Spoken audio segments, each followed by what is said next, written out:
Está escrito no livro de Mateus, capítulo de número 8, versículo 24, essa palavra assim, ó. Entrando ele no barco, seus discípulos o seguiram. 24. De repente,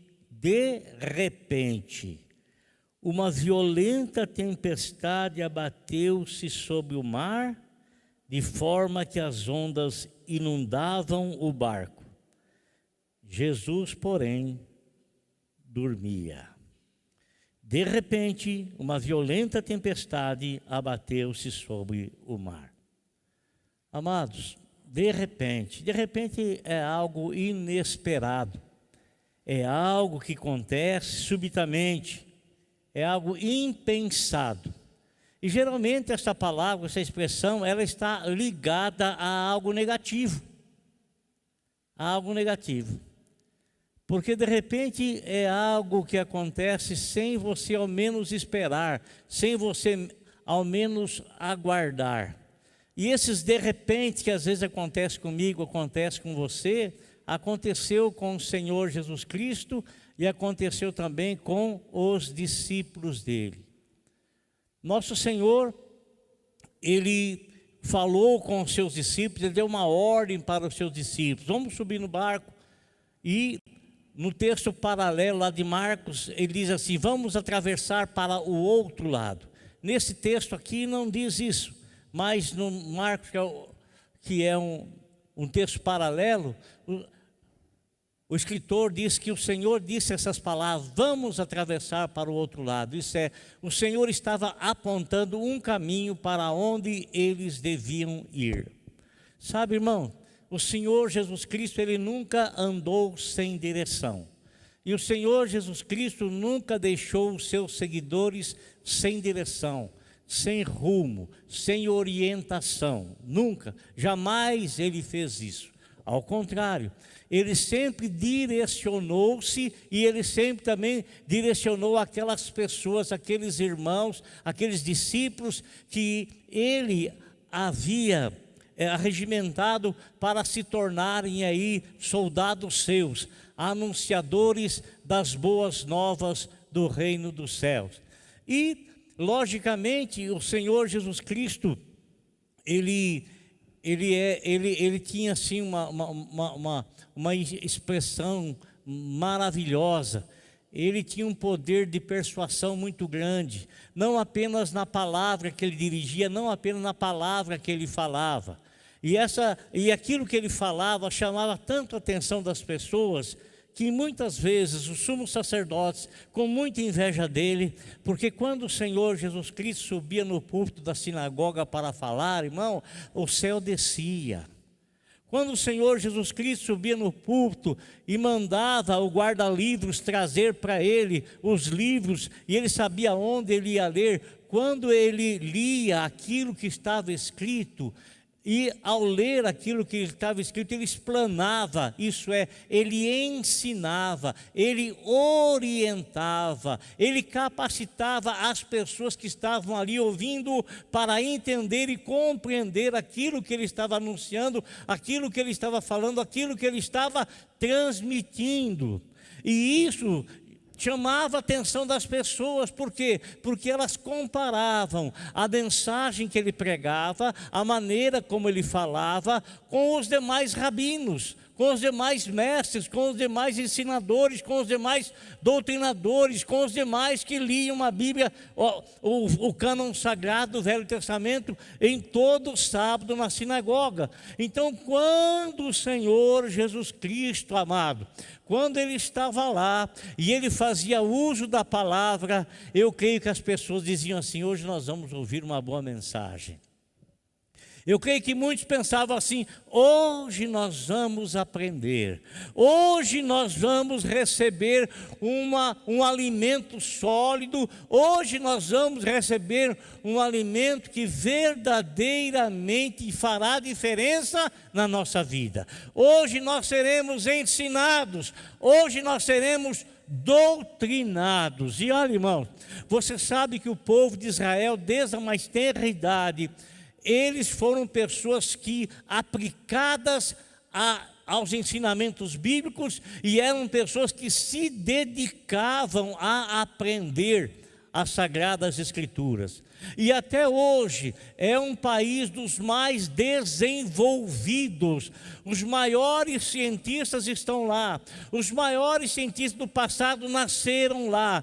É um país pequenininho, do tamanho do Pernambuco, um tamanho pequenino, mas é um país de pessoas assim altamente capacitadas. Prêmio Nobel, muitos deles ganharam, muitos deles.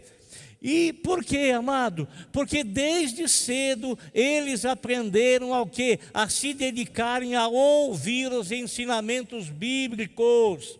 Ensinamentos bíblicos.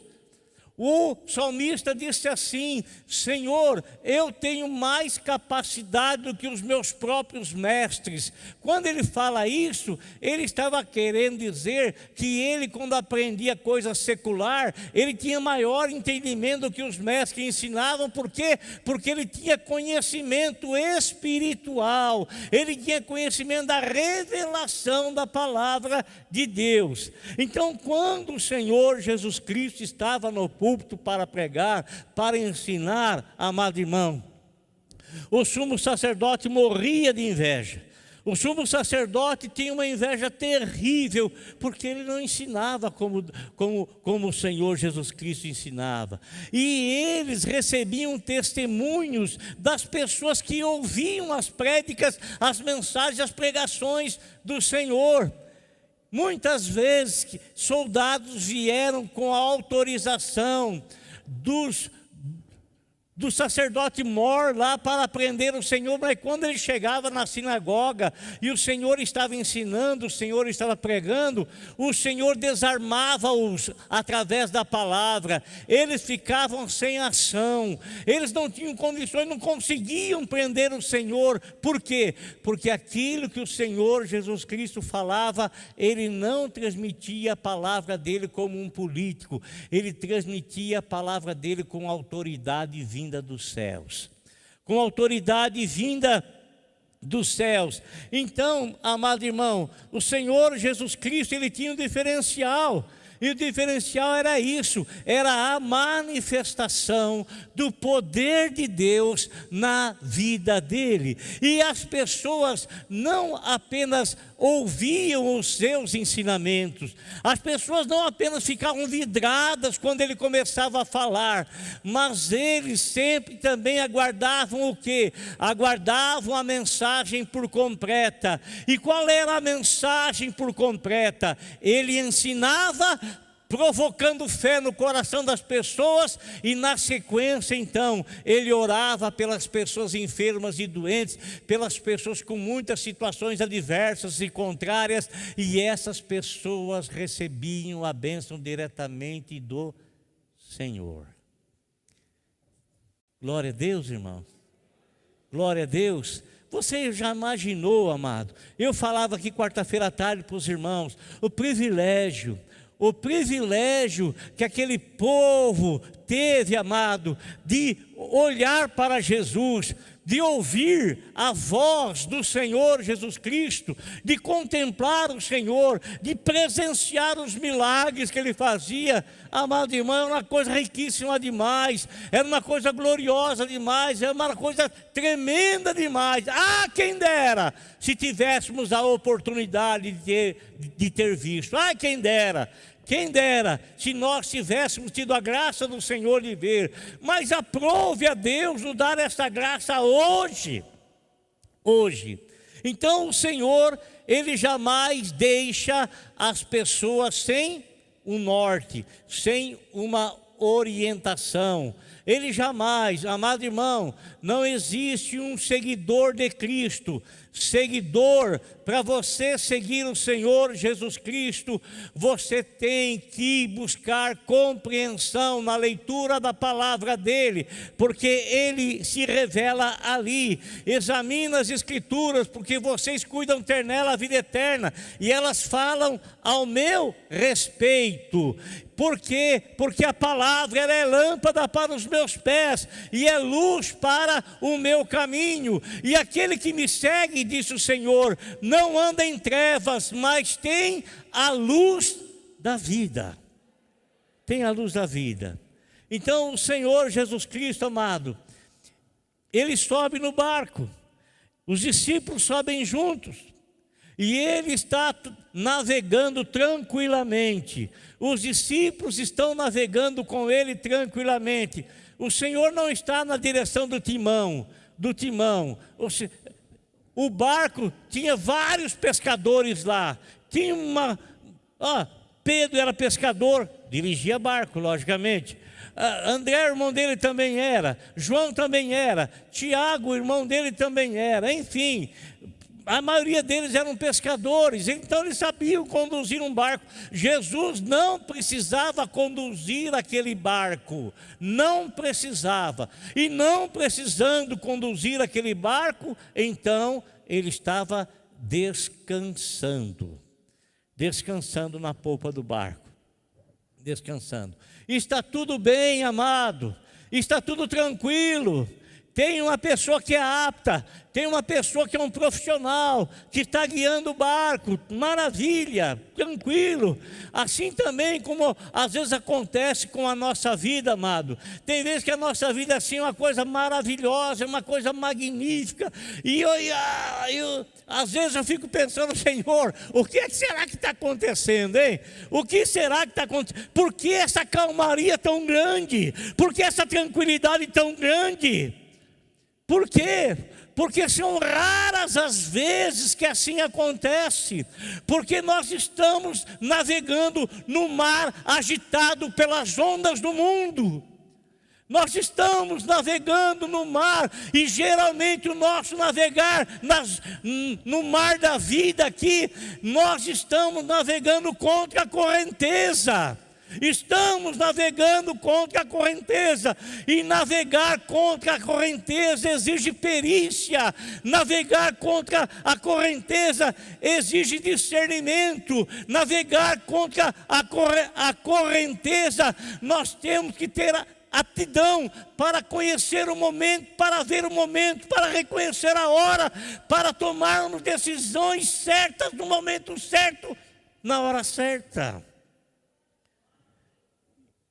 Amados, o apóstolo São Pedro disse assim: você não deve estranhar, você que é servo de Deus, nós que somos servos de Deus, nós não devemos estranhar as provações, as tribulações pelas quais nós atravessamos. E ele completa dizendo que não são só vocês que atravessam isso, os vossos irmãos em todo o mundo atravessam esse tipo de situação. Nós estamos navegando no mar do mundo. No mar do mundo. Só que o barco que nós estamos navegando não é o barco do mundo. Não é o barco do mundo. É um barco escolhido pelo Senhor. Vamos entrar nesse barco. Foi o que ele falou para os discípulos. E sabe o que os discípulos fizeram? Adentraram junto com ele no barco, prontos, tendo Jesus à frente para enfrentar qualquer situação. Mas existem situações que elas surgem de repente. Mesmo Jesus estando junto a nós, existem situações que surgem de repente. Como eu disse para vocês, amado, o de repente sempre é coisa ruim. Na maioria das vezes são coisas ruins. Mas eu quero dizer para você uma coisa, amado: o teu de repente, que ele seja coisas boas, na autoridade do nome de nosso Senhor Jesus Cristo. Que o de repente que venha sobre você, venha te surpreender, você não esperava, mas que seja coisas tremendas, coisas boas, coisas gloriosas, coisas magníficas, coisas esplendorosas. Eles estavam navegando, tudo tranquilo, amado, tudo tranquilo. Mas de repente tudo muda, de repente. Um momento inesperado, um momento não aguardado. surge algo, surge uma tempestade. E essa tempestade, ela começa a soprar fortemente, fortemente, as ondas começam a levantar, e elas vêm contra a pessoa do Senhor, contra a pessoa dos discípulos, contra aquele barco. Nós não temos notícias que tinha outros barcos perto, outros barcos juntos, e que esses outros barcos passaram e enfrentaram a mesma situação. Não existe nenhum tipo de relação escrito na palavra de Deus sobre isso. Nada, nada, nada, nada. Apenas o barco onde Jesus e os discípulos estavam. Amado, agora preste atenção numa coisa. Eu disse para vocês que o Senhor, Ele não vive sem rumo, não viveu sem rumo. E os discípulos dele também não viveram sem rumo. Ele sempre apontava que direção devia ir, para onde devia ir, que direção ia ir. Ele sempre apontou um caminho, sempre apontou um rumo. Agora, amado, eles estavam indo para o outro lado do mar. Surgiu aquela enorme tempestade. O Senhor poderia dizer assim para os seus discípulos: é melhor a gente retornar, é melhor a gente atracar esse barco, vamos esperar esse vendaval passar, vamos esperar essas ondas gigantes desse mar passar, depois a gente retoma o caminho novamente. Não é assim que às vezes a gente pensa em fazer? Não é assim? Às vezes o vento começa a soprar tão contrário, eu vou atracar o meu barco aqui, vou esperar o vento passar, vou atracar o meu barco. Mas o Senhor não pensa assim, porque o Senhor, Ele sabe navegar em águas tranquilas, mas Ele é expert em navegar em águas sombrias, em tempestades. Ele é expert, amado. E se alguma situação trouxer a você momento de desespero, coisas que de repente aconteceu e você entrou aí numa tristeza muito profunda, numa situação muito difícil, amado, o Senhor, Ele vai navegar com você. Ele não vai falar para você: fica quieto aí no cantinho, não. Ele vai falar: eu estou junto com você, vamos navegar junto e nós vamos superar essa situação aqui. Por quê? Porque eu tenho um alvo para onde ir, eu tenho algo para fazer lá do outro lado. E o que eu tenho para fazer não pode esperar, não pode esperar. Amado, a Bíblia nos fala que o Senhor naquele momento, Ele repreende o vento: nada vai me impedir de chegar aonde eu tenho que chegar. O Senhor naquele momento, Ele repreende o mar: nada vai me impedir de chegar aonde eu tenho que chegar, e nada vai me impedir de fazer o que eu tenho para fazer. Nada! Nada vai impedir, a não ser que você mesmo te sabote.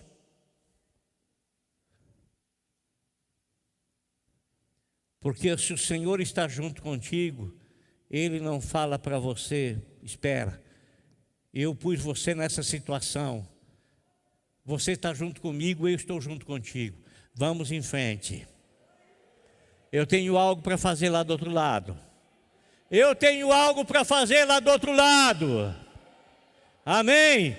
Eu tenho algo para fazer lá do outro lado. Não é a tempestade, não são as forças contrárias, não é aquelas coisas que acontecem de repente para me aborrecer, para me desanimar, que vai me impedir. Eu tenho algo para fazer do outro lado.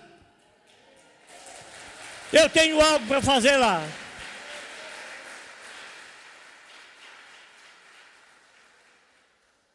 A igreja não é lugar de ver celular não, viu? Não é não. A igreja é lugar de prestar atenção na mensagem, na palavra de Deus.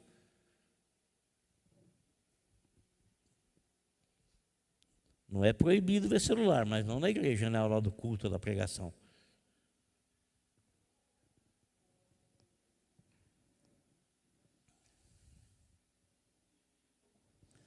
Amém, irmãos?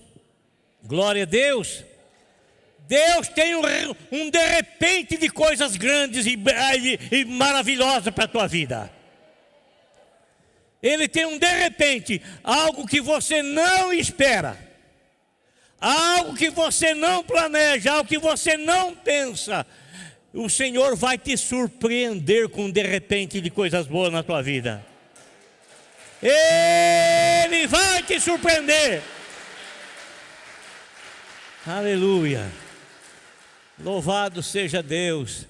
Amado, o que acontece? Faz calmaria, vamos em frente, vamos continuar na obra, vamos continuar fazendo o que Deus determinou para a gente fazer, porque aquilo que Ele determinou para a gente fazer, Ele garantiu a presença dEle junto a nós.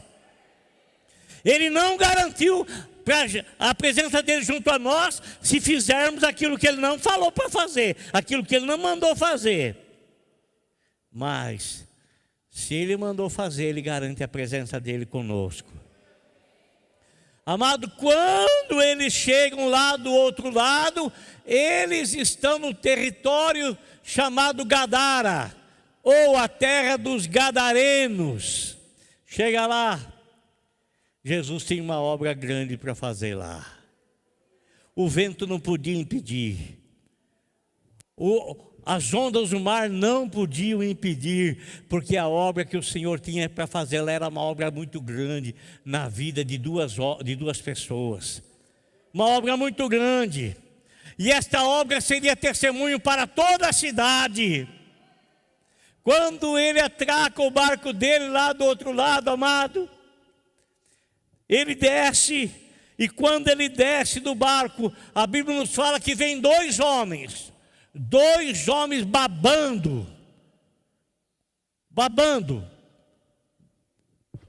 homens considerados como pessoas loucas, doidas, homens que tinham uma força descomunal, homens que eram presos com grilhões, mas eles arrebentavam tudo, porque havia uma força sobrenatural na vida deles.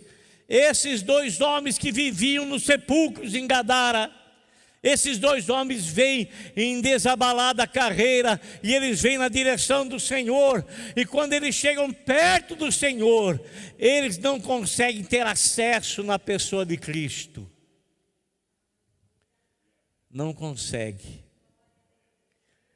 Aquele que é nascido de Deus conserva-se a si mesmo, e o maligno não lhe toca. Todas as pessoas tinham medo daquele homem, ou daqueles homens, mas Jesus foi lá, não para enfrentar os homens, mas para enfrentar a força que estava dominando a vida daqueles homens. E quando ele aparece ali, amado, ele chega ali, aqueles dois homens vêm correndo em direção dele, e quando se aproximam dele, eles caem de joelho diante do Senhor, e eles dizem assim para o Senhor: Filho de Deus, tu vieste nos atormentar antes do tempo? Jesus, Filho de Deus. Eles falam justamente dessa forma, dessa maneira. Nos diz assim aqui: então eles gritaram: que queres conosco, Filho de Deus? Vieste aqui para nos atormentar antes do devido tempo? O Senhor não tinha nada com eles e não queria nada com eles. O que o Senhor queria era libertar aqueles dois homens das garras malignas, dessas forças que dominavam-os. O Senhor tinha uma grande obra para fazer lá do outro lado. Uma alma vale mais para Deus do que o mundo todo. Imagine aquelas duas vidas como eram preciosas para o Senhor. Eram duas vidas totalmente desprezadas pela sociedade. Eram duas vidas assim que ninguém se importava com elas, porque eles não tinham o que fazer com elas. Ele não tinha como agir, não tinha como resgatar aquele homem das garras do maligno. Mas sabe o que João escreveu a respeito de Jesus em uma das suas suas cartas, que nosso Senhor Jesus Cristo se manifestou para desfazer as obras do diabo. Glória a Deus. Aqueles 2 homens, irmãos, eu não vou falar a parte que os demônios foram expulsos, foram para os porcos, não. Mas o que nos interessa aqui é que o Senhor foi lá fazer de repente, uma coisa boa na vida daqueles 2. De repente saudável. De repente de bênção, de repente que eles não esperavam, mas que o Senhor já havia planejado e tratado e trajado em favor deles. Amado irmão, talvez algo venha acontecer na tua vida, e olha, e quem sabe esse algo que vai acontecer na tua vida é algo que você não aguarda, é algo que você não espera, mas é de repente que vem da parte de Deus, trazendo coisas boas para você. De repente, de boas notícias, de repente de uma cura maravilhosa, ou de repente de uma salvação para alguém da tua família, ou de repente de uma mudança grandiosa na tua vida, de repente de uma coisa grandiosa na vida dos teus familiares. Que Deus faça esse de repente na vida de vocês, em nome de Jesus, amém? Não espere, porque de repente você não espera, ele acontece, mas você sabe que Deus tem poder para fazer isso na tua vida, amém? Glória a Deus.